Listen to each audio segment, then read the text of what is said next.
Hello, how are you? Welcome to a new installment of your Pharmacy Assistant. On this occasion, we would talk about what it is used for and how it is used. So let's take a look.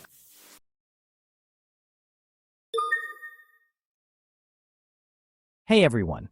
Today I'm here to talk about a common solution for an annoying problem: dry eyes and eye irritation. If you've ever felt that itchy, uncomfortable feeling in your eyes, you might have heard of Hypromellose.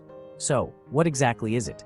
Let's dive in. Hypromellose is an eye lubricant often used to treat dryness and irritation caused by reduced tear flow. It's especially helpful in environments that strain your eyes, like spending long hours in front of a computer or being exposed to air conditioning. So how does it work? Hypromellose works by forming a protective layer over the eye, mimicking natural tears.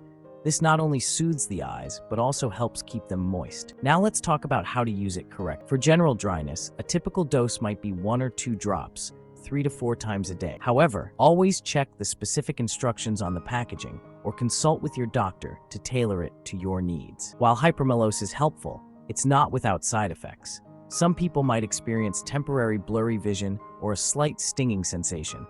And remember, it's crucial to reach out to your doctor if you experience any intense discomfort or prolonged irritation. In conclusion, Hypromellose can be a real lifesaver for your eyes by treating dryness and irritation. Just make sure to use it as directed and keep an eye on how your eyes react. Thanks for listening, and take care of those eyes. If you've made it this far, let us know in the comments why you're using this medicine.